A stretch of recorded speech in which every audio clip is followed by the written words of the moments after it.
السلام علیکم dear viewers, آپ کے فیورٹ انفارمیٹیو چینل حقائق ٹی وی سے آپ کی خدمت میں حاضر ہیں۔ آج ہمارا موضوع گفتگو بخار یعنی ٹمپریچر کی وجوہات ہیں۔ بخار کیوں ہوتا ہے، اس کے اثرات کیا ہیں اور کتنے ٹمپریچر کو بخار کہتے ہیں۔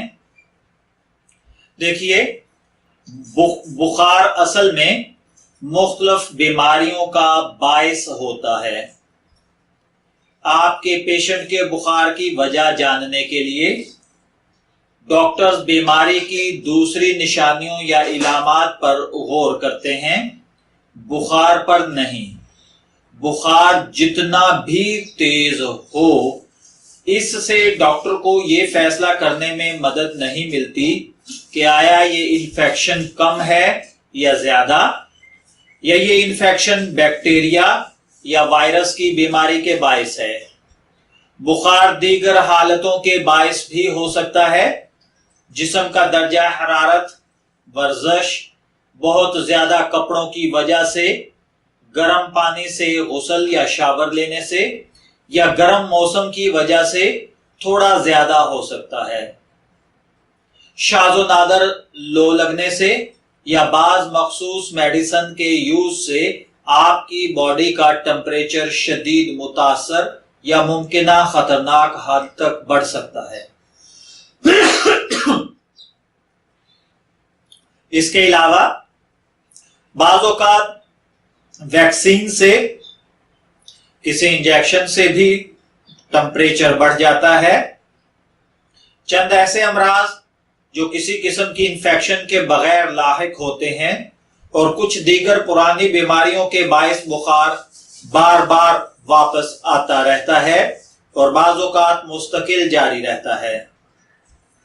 بعض لوگوں کا یہ بھی کہنا ہے کہ بچے کے قدرتی طور پر دانت نکالنے کے عمل کے دوران بھی بخار ہو جاتا ہے، لیکن ہماری معلومات جو کہ ہم بتا چکے ہوئے ہیں، اس میں بچے کا دانت نکالنا بخار کا باعث نہیں بنتا، یا بچے کو محض بہت ہلکے درجے کا بخار ہو سکتا ہے۔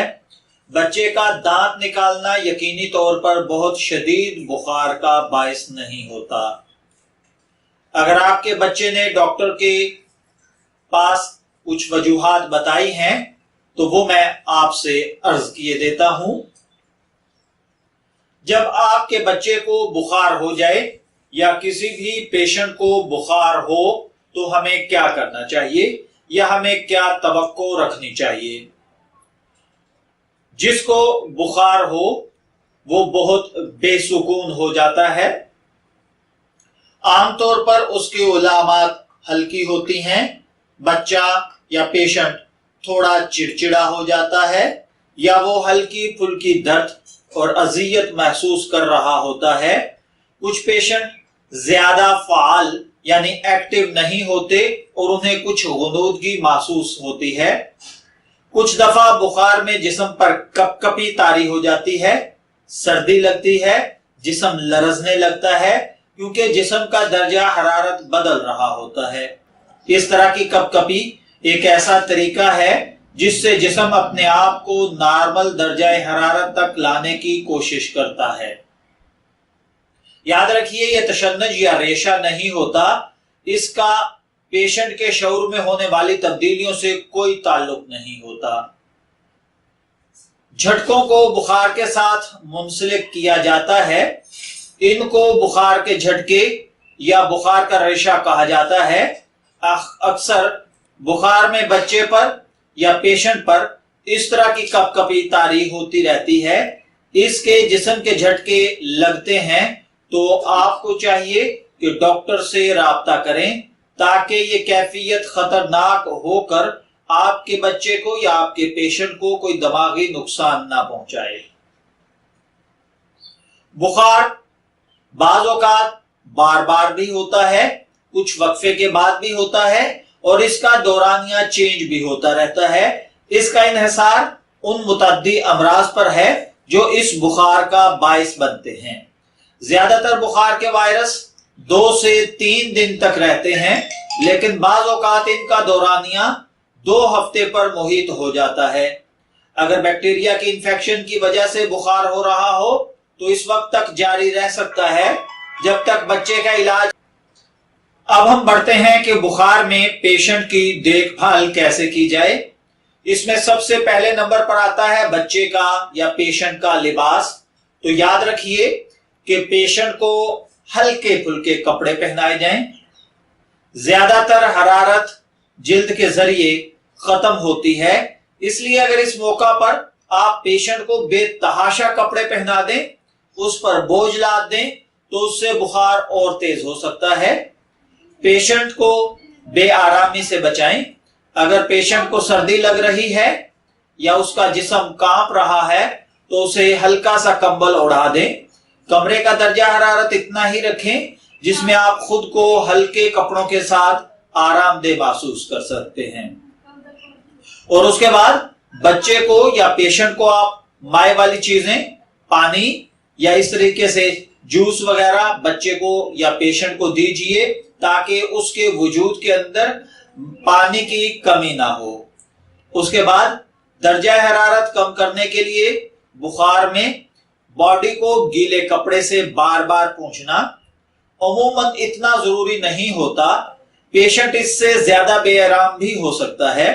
गीला कपड़ा इस्तेमाल करने से सिर्फ बॉडी को बाहर से ठंडा किया जा सकता है, ये पेशेंट पर कपकपी का बायस भी बन सकता है और इससे जिस्म के अंदर का टेम्परेचर कम करने में बाज़ औक़ात कोई मदद नहीं मिलती।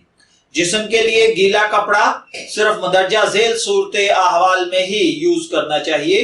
नंबर 1, अगर ये बच्चे को या पेशेंट को सुकून देने में मुआवन साबित हो रहा हो। और दूसरे नंबर पर अगर हंगामी सूरत हाल हो, जैसे लो लग जाए या बुखार बहुत तेज हो जाए, 42 डिग्री सेंटीग्रेड यानी 108 डिग्री फ़ारेनहाइट तक पहुंच जाए। अब हम कुछ बात करते हैं मेडिसिन की। मेडिसिन बुखार को कम करने में मुआवन साबित होती है। मेडिसिन बुखार को 1 डिग्री सेंटीग्रेड से 2 डिग्री सेंटीग्रेड तक कम कर सकती है और मुआवन भी होती है, और कभी यह दर्जा हरारत को कम करने में नाकाम भी रहती है। तेज बुखार में दर्जा हरारत खुद ही कम या ज्यादा होता रहता है, इसलिए यह बताना मुश्किल होता है कि बुखार दवाई के इस्तेमाल से कम हुआ है या बुखार के कुदरती तरीकाकार के मुताबिक कम हुआ है। अगर पेशेंट आराम से सो रहा है तो उसे जगाकर ये अद्वियात देना मुनासिब नहीं है। बुखार को काबू करने के लिए उमूमन 2 तरह की अद्वियात का मशवरा दिया जाता है। नंबर 1 टाइनानॉल, टेम्परा, और दूसरी आइबोप्रोफीन। ये अद्वियात गोलियों, कैप्सूल और सिरप की शक्लों में दस्तयाब होती हैं। आपका डॉक्टर यह फैसला करने में आपकी मदद कर सकता है कि पेशेंट के बुखार को कम करने में कौन सी मेडिसिन ज्यादा कारगर होगी। पेशेंट के लिए मेडिसिन की सही खुराक का इन्हिसार उसकी बॉडी के वजन के मुताबिक होता है। मेडिसिन की जितनी डोज देनी चाहिए वो उमूमन मेडिसिन के पैकिंग के ऊपर ही दर्ज होती है। ये मेडिसिन बच्चों के लिए बुखार को काबू करने में मुआवन साबित होती है और पेशेंट को आरामदेह महसूस होता है। ताहम ये बुखार की अंदरूनी वजूहात का ऐलान नहीं होती। अगर आपका पेशेंट 3 माह से कम उम्र का है तो डॉक्टर से पूछे बगैर इसे कोई भी मेडिसिन न दीजिए। इसी तरीके से एसिटामाइनोफेन और आइबुप्रोफेन एक दूसरे पर असर अंदाज नहीं होती। ये जिस्म के दर्जा हरारत को कम करने में बराबर तौर पर मुअस्सर साबित हो सकती हैं। बाज़ औक़ात ऐसा महसूस हो सकता है कि एक दूसरे से बेहतर असर करेंगी, या फिर ये कि दोनों में से कोई एक असर करेगी, या फिर दोनों ही असर नहीं करेंगी। अपने पेशेंट के बुखार के लिए उसे एस्प्रिन का इस्तेमाल हरगिज ना करवाइए। अगरचे ऐसा कभी कभार ही होता है कि ASA यानी एस्प्रिन या इसी किस्म की दूसरी टैबलेट्स जो हैं वो एक खतरनाक मर्ज से मुंसलिक किए जा सकती हैं। पेशेंट को बुखार पर काबू पाने के लिए एस्प्रिन हरगिज ना दें जब तक कि डॉक्टर खुद इसका मशवरा न दे। आपको दीगर मेडिसिन के लेबल पर भी चेक करने की जरूरत हो सकती है, या अपने डॉक्टर से अच्छी तरह दरियाफ्त करें कि जो दवाई आप ले रहे हैं उसमें एस्प्रिन मौजूद है या नहीं। याद रखिए, अगर आप पेशेंट के अंदर ये कैफियत या ये एज देखें तो आपको जल्द अज जल्द डॉक्टर से राब्ता करना चाहिए या करीबी हॉस्पिटल या क्लिनिक पहुंचना चाहिए। नंबर 1, आपका बच्चा, आपका पेशेंट अगर 3 माह से कम एज का है।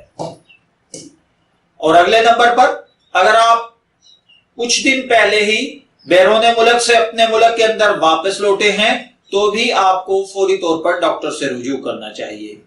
अगर आपका बुखार 40 डिग्री सेंटीग्रेड यानी 104 डिग्री फारेनहाइट तक पहुंच जाए तो आपको फौरन डॉक्टर से रुजू करनी चाहिए।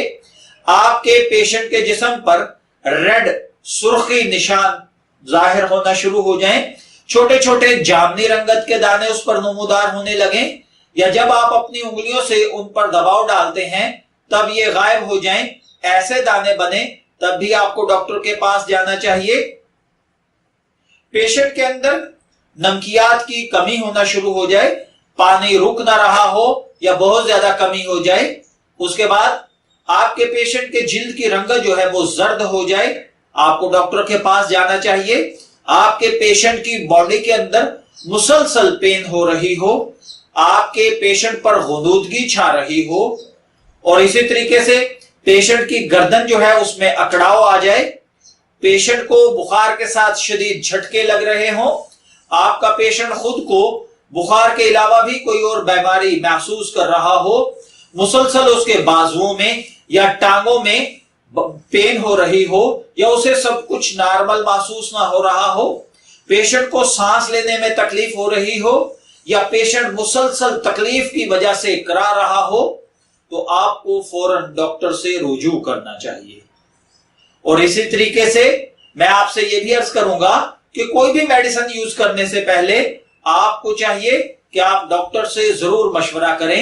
एंटीबायोटिक्स मेडिसिन सिर्फ बैक्टीरिया के बायस होने वाली इंफेक्शन के इलाज में कारगर साबित होती हैं, उनका वायरल इंफेक्शन पर कोई असर नहीं होता। ज्यादातर इंफेक्शन वायरस के बायस होती हैं, इसलिए एंटीबायोटिक का इन पर कोई असर नहीं होता।